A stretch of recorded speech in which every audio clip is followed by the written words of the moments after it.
लोकशिक्षण, लोकसंस्कृती आणि हो, लोकसाहित्याचं स्फुल्लिंग चेतवणारा कार्यक्रम लोकजागर.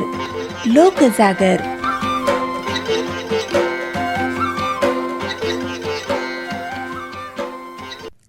श्रोतेहो, लोकजागर या कार्यक्रमात आपण ऐकूयात पूरक व्यवसाय म्हणून मत्स्यपालन या विषयावरती प्राध्यापक डॉक्टर अंकिता श्रीकांत टेकाडे यांच्याशी अवंती मोरे यांनी केलेली बातचीत. या कार्यक्रमाचे सादरकर्ते आहेत आशिष गावंडे.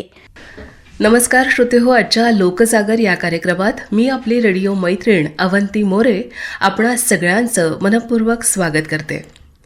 श्रोतेहो, आजच्या आपल्या मुलाखतीचा विषय आहे पूरक व्यवसाय म्हणून मत्स्यपालन.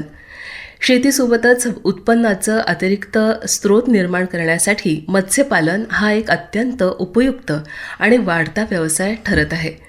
कमी खर्चात सुरू होणारा, कमी जागेतही शक्य असलेला आणि चांगला नफा देणारा हा व्यवसाय आज अनेक शेतकऱ्यांसाठी आशेचा किरण बनला आहे. या क्षेत्रातल्या संधी, आव्हानं तसंच यशस्वी अनुभवांविषयी अधिक माहिती घेण्यासाठी आज आपण आकाशवाणी अमरावतीच्या स्टुडिओत आमंत्रित केलं आहे डॉक्टर अंकिता श्रीकांत टेकाडे यांना. या सहाय्यक प्राध्यापक आहेत शिवाजी सायन्स कॉलेज, पवनी, भंडारा इथे. मॅडम, आपलं आकाशवाणी अमरावतीच्या स्टुडिओत खूप स्वागत. नमस्कार. धन्यवाद मॅडम, आपण बोलवल्याबद्दल मी आभारी आहे. तर मॅडम, आजच्या या मुलाखतीतून मत्स्यपालन व्यवसायाबद्दल सविस्तर जाणून घ्यायला निश्चितच आमचे श्रोते उत्सुक असतील. तर सगळ्यात पहिले मला आपल्याला विचारायचं आहे, पूरक व्यवसाय म्हणून मत्स्यपालनाची संकल्पना नेमकी काय आहे आणि ग्रामीण भागासाठी ती किती उपयुक्त ठरते? जसं की आपण सांगितलं आपल्या बोलण्यात सुरुवातीलाच की आता मत्स्य व्यवसाय याला फार वाढ येते आहे. तर जर पूरक व्यवसाय म्हणून आपण मत्स्यपालन याचा विचार केला तर हे एक शेतीसोबतच, म्हणजे जसे लोक पशुपालन करतात यासोबतच मत्स्य व्यवसाय जर त्यांनी केला तर तो एक त्यांना मुख्य उत्पन्नाचा स्रोत म्हणून मिळू शकेल.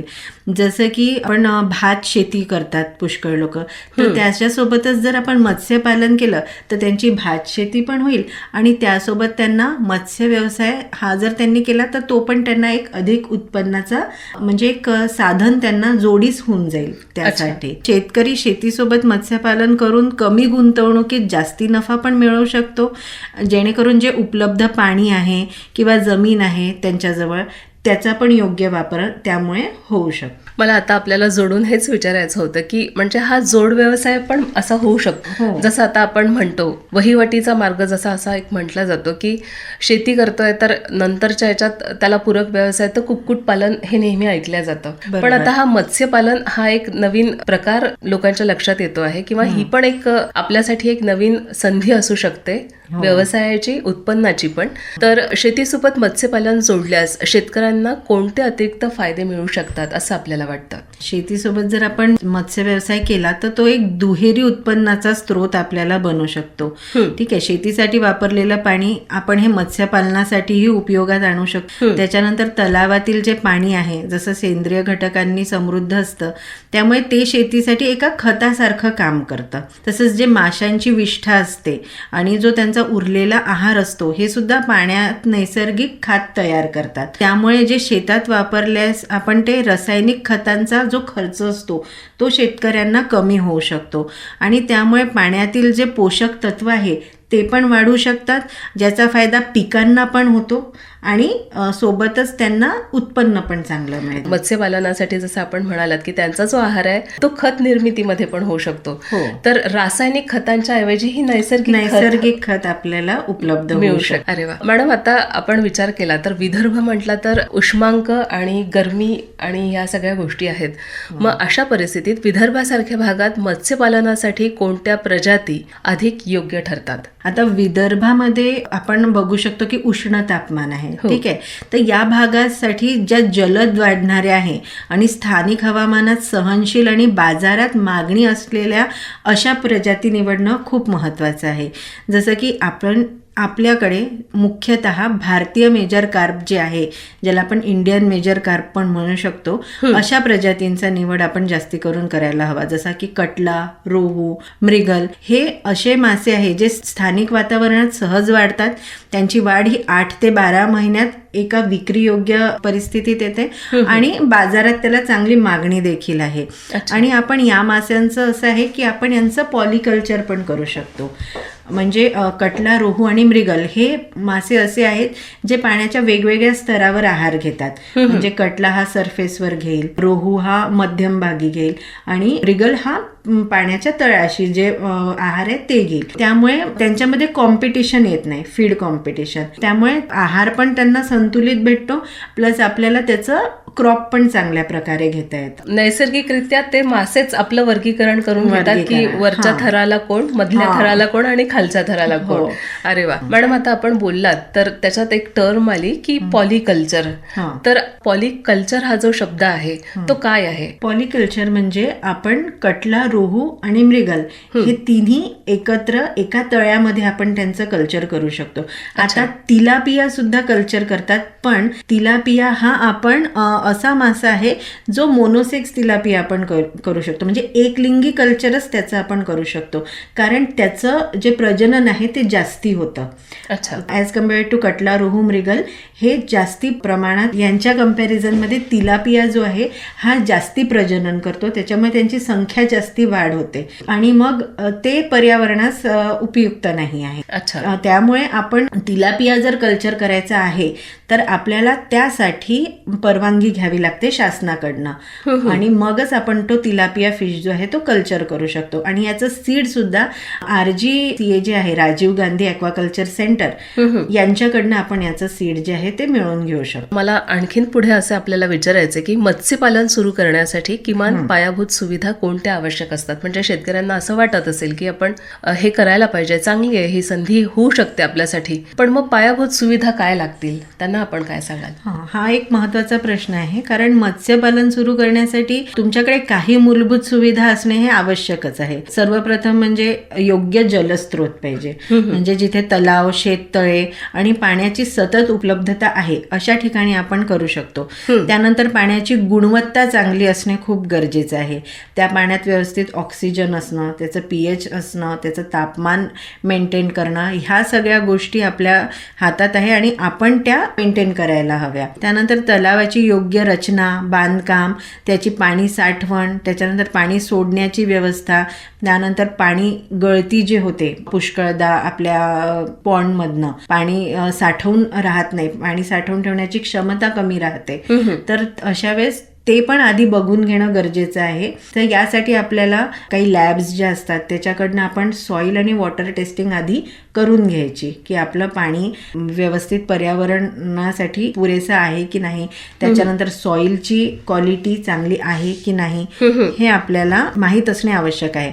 आणि त्यासोबतच महत्त्वाचं म्हणजे जे मत्स्य बीज आपण घेणार आहे ते उत्तम क्वालिटीचं आपल्याला मिळायला हवं. हे मत्स्य बीज जे गव्हर्नमेंट रेकग्नाइज्ड हॅचरीज असतात त्यांच्याकडनं जर आपण घेतले तर आपल्याला नक्कीच चांगले प्रकारचे मत्स्यबीज तिथून मिळतील. फसवा प्रकार पण असतो की जाहिराती केल्या जातात आणि खूप आम्ही असं देऊ तसं देऊ, तर हा फसवा प्रकार टाळण्यासाठी आपण शासनाने ज्या रिकमेंड केलेल्या आहेत, ज्या सांगितल्या तिथनं आपण घेतलं तर ते फायदेशीर ठरू शकतं. आता आपण म्हणालात मॅडम की मृदा आणि पाणी परीक्षण करणं आवश्यक आहे, तर आता मला याला जोडून असं विचारायचं आहे की लहान शेतकरी किंवा नवशिका व्यक्तीने जर मत्स्यपालन सुरू करताना काही करायचं म्हटलं तर त्यांनी कुठल्या गोष्टीची काळजी घेतली पाहिजे? सर्वप्रथम मला असं वाटतं की ज्यांना सुरू करायचं आहे त्यांनी एका प्रॉपर जे गव्हर्नमेंटचे प्रशिक्षण शिबिर होतात त्याच्यातनं सर्वात पहिले प्रशिक्षण घ्यायचं आणि मग त्या प्रशिक्षणामध्ये पुष्कळ ज्या गोष्टी असतात त्यांच्या ज्या संकल्पना आहे त्या त्यांच्यातनं त्यांना क्लिअर होऊ शकतात. त्यानंतर त्यांनी महत्त्वाचं म्हणजे पाण्याच्या गुणवत्तेकडे लक्ष दिलं पाहिजे. त्यानंतर माशांची वाढ प्रदूषणमुक्त पाण्यातच चांगली होऊ शकते, त्यामुळे अशा परिसरातच मासे वाढवण्याचा त्यांचा त्यांचं ध्येय असलं पाहिजे. तसंच तलावाची नियमित देखभाल आणि निरीक्षण करणं गरजेचं आहे. पाण्याचा रंग कसा आहे, माशांची हालचाल कशी आहे, त्यांची काही आजाराची लक्षणं काही त्यांच्यामध्ये दिसतात आहे का, हे वेळोवेळी पाहणं गरजेचं आहे. मॅडम, आता असं होतं की बरेचदा आता तलाव म्हणा किंवा तळं म्हणा, तर आता कोणाला असं वाटतं की हे आहे तर आपण याच्यातनं आता आयताच मिळालंय तर आपण फायदा घेऊ शकतो. पण अशा वेळी तिथे जर आता मत्स्यपालनाचं कोणी सुरू करायचं म्हटलं की हे आहेच आपल्याला आयतं मिळालेलं आहे, तिथे कधी ती जलपर्णी वनस्पती खूप वाढलेली असते किंवा आणखीन शेवाळवर्गीय त्याच्यात वाढलेलं असतं, अशा याच्यात ते किती फायदेशीर आहे आणि किती धोकादायक आहे? तर याच्यासाठीच आपल्याला सर्वात पहिले जे त्यांचं पाण्याची जी टेस्टिंग आहे ती करणं गरजेचं आहे. म्हणजे त्याच्यात अमोनिया वाढलाय का, त्याच्यात पीएच बरोबर आहे का, त्याच्यामध्ये जे आपण ऑक्सिजन, डिझॉल्व ऑक्सिजन, पाण्यातलं जे ऑक्सिजन आहे प्राणवायू, तो बरोबर आहे का, हे तपासणं. म्हणजे डायरेक्ट त्याच्यामध्ये मत्स्यबीज सोडण्याच्या अगोदर त्या पाण्याचा आपल्याला हे गुणधर्म बघून घेणे आवश्यक आहे. मॅडम, आता आपण बोलता बोलता म्हणालात की प्रशिक्षण घेणं महत्वाचं आहे. तर आपण आता अमरावती विभागात काही वर्ष आपण काम केलेलं आहे आणि आता सध्या आपण भंडारा जिल्ह्यात रुजू आहात. तर आपण पण असं कुठलं प्रशिक्षण शिबिर घेतलेलं आहे का? आपण कुठल्या प्रकल्पात काम केलेलं आहे? आपला अनुभव कसा आहे त्याविषयी आम्हाला जाणून घ्यायला आवडेल. मी जसं अमरावतीत डॉक्टर पंजाबराव देशमुख यांची जी शिवाजी शिक्षण संस्था आहे याच्या अंतर्गत शिवाजी सायन्स कॉलेजमध्ये कार्यरत आहे. डॉक्टर पंजाबराव देशमुख यांनी स्थापन केलेल्या शिवाजी शिक्षण संस्था या संस्थेच्या मूल्यांमुळेच माझ्या कामाला समाजाभिमुख दिशा मिळाली. त्यांचं जे ध्येय होतं की ग्रामीण भागातल्या मुलांचा विकास व्हावा, तिथले मुलं मुली पण शिकून मोठे व्हायला हवेत, त्यांना एक पूरक व्यवसाय पण करता यावा, त्यांचीच प्रेरणा घेऊन मी काही करण्याचा प्रयत्न करते आहे. तर अमरावती विभागात मी असताना फिशरीज एक्सटेन्शनवर काम करत होती. विशेषतः शेतकरी आणि महिलांना मत्स्यपालनाबद्दल मार्गदर्शन करणं, प्रशिक्षण देणं, नवीन तंत्रज्ञान देण्याचं काम करणं हे मी केलं. सुरुवातीला माझ्या आईचे बचत गट होतं, तर तिथल्या महिलांना मी बघितलं की त्या शेवळ्या विकायच्या किंवा काही कामं करायच्या. तर मग त्यांनाच आपण हे प्रशिक्षण देऊन संधी उपलब्ध करून देऊ शकतो का, असा विचार करून आम्ही एक छोटासा प्रोग्राम घेतला. त्यामध्ये मी त्यांना मत्स्यबीज संगोपन कसं करायचं, त्याच्यानंतर माशांपासून मूल्यवर्धित मत्स्यपदार्थ कसे बनवायचे याच्यावर प्रशिक्षण सांगितलं. जसं की फिश कटलेट झालं, त्याच्यानंतर फिश पिकल पण बनवता येते, असे काही पदार्थ कसे करता येईल आणि ते तुम्हाला बाजारात कसे विक्री करता येईल आणि यातूनच तुम्हाला स्वयंरोजगार उपलब्धी होईल, याच्यावर मी त्यांना मार्गदर्शन केलं. आणि हा अनुभव खरंच माझ्यासाठी खूप चांगला ठरला. त्यांच्याकडनं चांगला प्रतिसाद मिळाला. आपण काहीतरी शिकवलं आणि त्याचा लगेच आपल्याला जो त्याचा अनुभव जो मिळतो तो जरा जास्त बोलका असतो. आणि आपल्या बोलण्यात असं आलं की आपण मत्स्यपालनासंबंधी त्यांना माहिती दिली. म्हणजे ताजे मासे तर आपण तेव्हाच्या तेव्हा विकूच शकतो, पण जर आपल्याकडे उत्पादन जास्त असेल आणि खाणारा खवय्याच असेल तर त्याच्या जीवेचे चोचले पुरवण्यासाठी म्हणून पण आपण त्याला प्रक्रियायुक्त पण करू शकतो. म्हणजे लोणचे असतील, पदार्थ असतील किंवा मग वाळवून पण त्याचा आपण उपयोगात आणू शकतो. प्रक्रियायुक्त प्रकल्प पण आपण याच्यातनं राबवलेला आहे. जसं आता सध्या मी भंडारा जिल्ह्यामध्ये कार्यरत होते, तर भंडारा जिल्हा हा नैसर्गिक जलसंपत्तीने समृद्ध आहे. तसेच तलाव, नद्या, धरणं हे तिथे मोठ्या प्रमाणात अवलंबून आहे. म्हणून फिशरी क्षेत्रामध्ये इथे खूप संधी उपलब्ध आहे. तर माझं मुख्य उद्दिष्ट म्हणजे इथल्या शेतकरी आणि महिलांना शाश्वत आणि आधुनिक मत्स्यपालन तंत्रज्ञानाची माहिती देणे आणि त्यांना प्रत्यक्ष प्रशिक्षणाद्वारे सक्षम बनवणे. विशेषतः महिलांचा जो सेल्फ हेल्प ग्रुप वगैरे राहतो त्यांना लहान प्रमाणात fish farming, fish processing and value addition यावर माझा काम करण्याचा विचार आहे, ज्यामुळे त्यांना घराजवळच रोजगाराची संधी मिळेल आणि तसंच जे तरुण पिढी आहे त्यांना पण एक उद्योजकतेचा हा एक उत्तम पर्याय ठरू शकतो. अरे वा, आता आपल्या कार्यक्रमात वेळ झाली आहे एका छोट्याशा म्युझिकल ब्रेकची. तर आज आमचे जे सगळे श्रोते आहेत जे आपल्याला ऐकतायत त्यांच्यासाठी आपल्या आवडीचं कुठलं गाणं आता आपण सुचवणार आहात? आज मला मन उधाण वाऱ्याचे हे गाणं ऐकण्याची इच्छा होते. अरे वा, तर श्रोते हो, ऐकूया मॅडमच्या आवडीचं हे छानसं गीत. श्रोते हो, या छानशा गाण्यानंतर परत एकदा आपलं आजच्या लोकजागर या कार्यक्रमात खूप स्वागत. आज आपण बोलत आहोत पूरक व्यवसाय म्हणून मत्स्यपालन या विषयावर. आणि या विषयावर आपल्याशी बातचीत करण्यासाठी आणि याच्यावर सविस्तर मार्गदर्शन करण्यासाठी आज आपण आकाशवाणी अमरावतीच्या स्टुडिओत आमंत्रित केलं आहे डॉक्टर अंकिता श्रीकांत टेकाडे मॅडम यांना. या सहाय्यक प्राध्यापक आहेत शिवाजी सायन्स कॉलेज पवनी भंडारा इथे. मॅडम, आता आपल्याला विचारायचं आहे की जलीय पर्यावरण म्हणजे ॲक्वॅटिक एन्व्हायरमेंट संतुलित ठेवण्याचं महत्त्व काय आहे, म्हणजे कसं ठेवलं जाऊ शकतं, त्याचं महत्त्व काय आहे? जलीय पर्यावरण संतुलित ठेवणं म्हणजे मत्स्यपालनाचं यश ठरवणारा प्रमुख घटक आहे. सर्वप्रथम आपण जसं मी आधी पण सांगितलं की पाण्याची गुणवत्ता टिकवून ठेवली गेली तर माशांची वाढ ही निरोगी होते आणि जलद होते. त्यानंतर रोगाचा प्रादुर्भाव कमी होतो, असंतुलित पाण्याचा माशांना ताण येतो आणि त्यामुळे आजार पटकन पसरतात. त्यासाठी आपल्याला त्यांचं पाण्याची जी क्वालिटी आहे ती चांगली मेंटेन करून ठेवणं हे महत्त्वाचं राहतं. आणि त्याचबरोबर एक महत्त्वाचा मुद्दा म्हणजे आणखी असा की नैसर्गिक अन्नसाखळी जी आहे फूड चेन, ती जर पाणी चांगलं असेल, दूषित नसेल तर ती व्यवस्थित राहते. त्याच्यामुळे प्लँक्टन आणि इतर सूक्ष्मजीवी जे आहे ते योग्य प्रमाणात असतील तर माशांना हे नैसर्गिक अन्न मिळते आणि त्यामुळे औषधी किंवा रासायनिक वापर यांचा कमी वापर होतो. आणि शेवटी दीर्घकालीन जी सुनिश्चितता आहे ती होते आणि शेतकरी हा दीर्घकाळ नफा मिळवू शकतो. थोडक्यात सांगायचं झालं तर जलीय पर्यावरण संतुलित असेल तरच निरोगी मासे, चांगलं उत्पादन आणि शाश्वत मत्स्यपालन शक्य आहे. अरे वा मॅडम, आता यालाच जोडून पुढे मला आता आपल्याला विचारायचं आहे की मत्स्यपालनासाठी योग्य आहार व्यवस्थापन म्हणजे फीड मॅनेजमेंट कसं असावं लागतं? सर्वप्रथम मत्स्यपालनासाठी आपल्याला माशांच्या प्रजाती आणि त्यांच्या वयानुसार योग्य आहार निवडणे अत्यंत आवश्यक आहे. जसं आपल्याला प्रोटीन विटॅमिन्सची गरज असते तशीच त्यांना सुद्धा प्रोटीनयुक्त आहार देणे हे गरजेचं असते. आणि तसंच त्यांना ते ठराविक वेळेत आणि नियमितपणे आहार देणे आवश्यक आहे. जसं दिवसातून 1 किंवा 2 वेळा आणि ठरलेल्या वेळीच त्यांना खाद्य दिलं तर त्यांची वाढ ही चांगली होते. आणि जास्त आहार देणे आपण टाळायला हवं. उरलेला जो आहार आहे तो पाण्यात साचून पाण्याची गुणवत्ता बिघडतो आणि रोगांचा धोका वाढवतो. त्यामुळे जास्ती आहार देणे हे टाळायला हवे. आणि जे नवीन हा व्यवसाय करत आहे त्यांनी हे लक्षात घ्यावं की पाण्याची स्थिती आणि माशांची हालचाल पाहून आहाराचं प्रमाण ठरवावं. जर मासे सक्रिय नसतील तर आहार कमी करावा.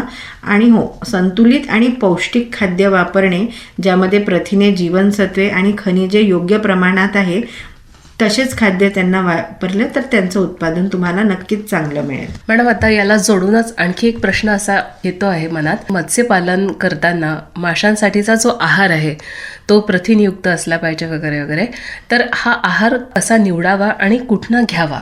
श्रोत्यांच्या मनात पण असा एक प्रश्न येऊ शकतो. आता आहार मार्केटमध्ये वेगवेगळ्या ठिकाणी उपलब्ध आहे. अच्छा. आपण तो आहार वेगळ्या वेगळ्या स्रोतांकडनं विकत घेऊन तो आपण आपल्याकडे साठवून ठेवू शकतो. पण तो साठवून ठेवताना असं असायला पाहिजे की ती जागा कोरडी असायला हवी, म्हणजे जेणेकरून त्यांच्या अन्नाला बुरशी वगैरे लागणार नाही आणि ते खाद्य जास्त वेळ टिकून राहील. तसंच आपण राईस ब्रान झालं आणि शेंगदाण्याची ढेप झाली यांचं सुद्धा मिश्रण करून आपण खाद्य तयार करू शकतो. अच्छा मॅडम, आता कार्यक्रमात वेळ झाली आहे पुन्हा एका छानशा गाण्याची. तर कुठलं गाणं आता आपण आमच्या श्रोत्यांसाठी सुचवाल? माझं फेवरेट आहे कर हर मैदान फतेह, संजू पिक्चरमधलं ते गाणं मला फार मोटिवेट करतं. अरे वा, चला तर श्रोते ऐकूया मॅडमच्या आवडीचं हे छानसं गीत. या छानशा गाण्यानंतर परत एकदा आपलं लोकजागर या कार्यक्रमात खूप स्वागत. श्रोते हो, आज आपण बोलत आहोत पूरक व्यवसाय म्हणून मत्स्यपालन या विषयावर. आणि या विषयावर बातचीत करण्यासाठी आज आपण आकाशवाणी अमरावतीच्या स्टुडिओत आमंत्रित केलं आहे डॉक्टर अंकिता श्रीकांत टेकाडे मॅडम यांना. या सहाय्यक प्राध्यापक आहेत शिवाजी सायन्स कॉलेज पवनी भंडारा इथे. मॅडम, आता आपण साधारण मत्स्यपालन कसं करायचं, आहाराची निवड कशी करायची, त्याचं आर्थिक व्यवस्थापन कसं करायचं, जलव्यवस्थापन कसं असलं पाहिजे, ह्या सगळ्या अनुषंगाने बातचीत केलेली आहे. मला आता यापुढे जाऊन आपल्याला विचारायचं आहे की मत्स्यपालन आणि पर्यावरण संरक्षण यामध्ये कसा आपल्याला समतोल साधता येऊ शकतो या माध्यमातून. रसायनांचा कमी वापर झाला पाहिजे आणि नैसर्गिक पद्धतींचा अवलंब आपण जास्ती प्रमाणात केला पाहिजे. तसेच काही जे बंदी असणारे मासे आहे, तिलापिया किंवा गॅरापिनियस, यांचं संगोपन करणं टाळायचं. गॅरापिनियस हा एक मासा असा आहे की हा इन्व्हेजिव्ह आहे आणि हा जर जास्ती वाढला तर त्यांनी पर्यावरणाला धोका होऊ शकतो. कारण त्याचं प्रजनन हे खूप जलद होते आणि ते फार मोठ्या प्रमाणात वाढतात आणि त्यामुळे ते माशांना खातात, ज्याच्यामुळे की जैवविविधतेला त्यामुळे हानी पोहोचू शकते. शेतीशी संबंधित उद्योग करायचे असतील तर शासनाच्या विविध योजना आहेत आणि त्याच्यातनं शेतकऱ्यांना काहीतरी करण्याचं एक बळ मिळतं की या योजना आपल्या पाठीशी आहेत. तसं जर शेतकऱ्यांना आता मत्स्यपालन करायचं असेल तर मत्स्यपालनासाठी शासनाच्या कोणत्या योजना किंवा अनुदान उपलब्ध आहे? सरकारकडनं विविध योजना तशा उपलब्ध आहे, जसं की प्रधानमंत्री मत्स्य संपदा योजना झाली, नाबार्ड झाली. अशा काही अनुदानित राज्यस्तरीय योजना आहे ज्यात प्रशिक्षण दिलं जातं, कर्ज आणि आर्थिक सहाय्य देखील दिलं जातं. तर या योजनेअंतर्गत अनुदान, प्रशिक्षण आणि कर्ज सुविधा उपलब्ध असल्यामुळे जे शेतकरी आहे किंवा जे नवीन सुरू करण्यास उत्सुक आहेत ते त्यांचा लाभ घेऊ शकतात. आणि या सर्वांची माहिती प्रत्येक जिल्ह्यात एक स्टेट फिशरीज डिपार्टमेंट ऑफिस आहे, तिथे ह्या सगळ्या माहिती उपलब्ध असतात. तर तिथे जाऊन ते प्रॉपर ज्या योजना सुरू आहे त्याबद्दल माहिती घेऊन तिथल्या योजनांचा लाभ घेऊ शकतात. अच्छा, म्हणजे जर कोणाला अशी काही शंका असेल किंवा यासंबंधी काही प्रश्न असतील तर त्या विभागामध्ये जाऊन आपण चौकशी केली तर त्याची सविस्तर माहिती आपल्याला तिथे मिळू शकते ना. मॅडम, आता आपण मुलाखतीच्या अगदी शेवटच्या टप्प्यावर आलेलो आहे. तर मत्स्यपालन सुरू करू इच्छिणाऱ्या, म्हणजे त्यात युवक असतील, म्हणजे धडाडीचं रक्त असतं, त्याला वाटत असतं की मी हा तरी प्रयोग करून पाहायला पाहिजे, किंवा आता बचत गटाच्या माध्यमातून महिला पण काहीतरी करू इच्छितात, तर अशा महिला, युवक आणि शेतकऱ्यांना पण एक जोडधंदा म्हणून जर ते बघत असतील, आपण या अनुषंगाने काय मार्गदर्शन कराल, काय सांगाल? आजच्या काळात मत्स्य व्यवसाय हा एक केवळ पारंपरिक व्यवसाय राहिलेला नाही, तर तो आधुनिक, फायदेशीर आणि शाश्वत असा व्यवसाय एक उत्तम पर्याय बनला आहे. तर ज्या शेतकऱ्यांकडे पाण्याची सोय आहे त्यांनी नक्कीच लहान प्रमाणात मत्स्यपालनाची सुरुवात करावी.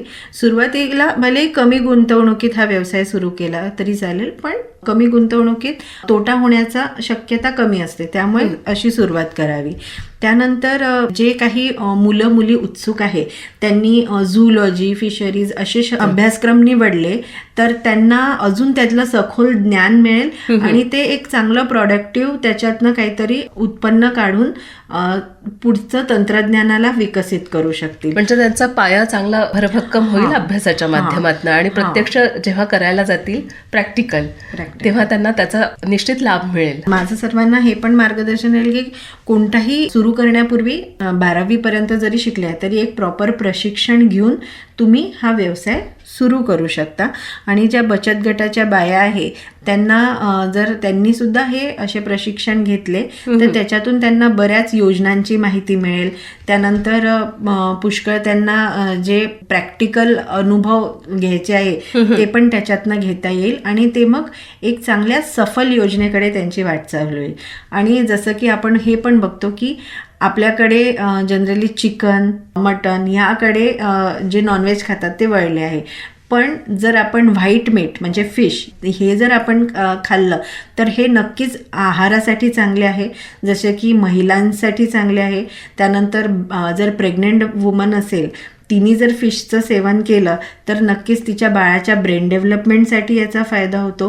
तसेच जे बाळ 5 ते 8 वयोगटातील आहे त्यांनी जर माशांचे आहार केले तर त्यांची सुद्धा ब्रेन डेव्हलपमेंट ही चांगल्या प्रमाणात होऊ शकते, कारण त्याच्यात सगळ्या प्रकारचे विटॅमिन्स आहेत. त्याच्यानंतर omega 3 fatty acid, omega 6 fatty acid यांचं देखील प्रमाण त्याच्यामध्ये चांगल्या प्रकारे आहे. त्यामुळे माशांचं सेवन करणं आरोग्यासाठी एक चांगलं हितकारक ठरतं. त्यामुळे तुम्ही त्याचं मत्स्यपालन जर वाढवलं, बाजारपेठेत चांगल्या क्वालिटीचे मासे जर विकले तर नक्कीच तुम्ही चांगला आहारसुद्धा समाजाला पुरवत आहे. शेवटी श्रोत्यांसाठी माझा हा एकच संदेश आहे की मत्स्यपालन हा ग्रामीण विकासाचा एक प्रभावी मार्ग आहे. योग्य नियोजन, वैज्ञानिक पद्धती आणि मेहनत असेल तर हा व्यवसाय प्रत्येकासाठी यशस्वी ठरू शकतो. मत्स्यपालन हा केवळ व्यवसाय नाही तर एक स्वावलंबनाचा मार्ग आहे. योग्य मार्गदर्शन, मेहनत आणि नियोजन असेल तर प्रत्येक जण यामध्ये यशस्वी होऊ शकतो. मॅडम, आज आपण इथे आलात आणि इतकी छान सविस्तर माहिती पूरक व्यवसाय म्हणून मत्स्यपालन या विषयासंदर्भात आपण आमच्या समस्त श्रोत्यांना करून दिलीत. त्यासाठी आकाशवाणी अमरावतीच्या वतीने मी आपली खूप आभारी आहे. नमस्कार, धन्यवाद. नमस्कार. श्रोतेहो, आत्ताच आपण लोकजागर या कार्यक्रमात पूरक व्यवसाय म्हणून मत्स्यपालन या विषयावरती प्राध्यापक डॉक्टर अंकिता श्रीकांत टेकाडे यांच्याशी अवंती मोरे यांनी केलेली बातचीत ऐकलीत. या कार्यक्रमाला निर्मिती सहाय्य अवंती मोरे यांचं, तांत्रिक सहाय्य संजय किटुकले यांचं, तर या कार्यक्रमाचे सादरकर्ते होते आशिष गावंडे.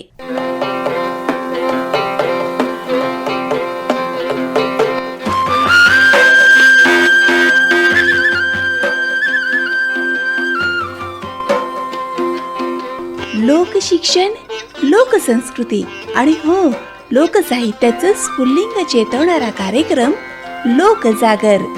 लोकजागर.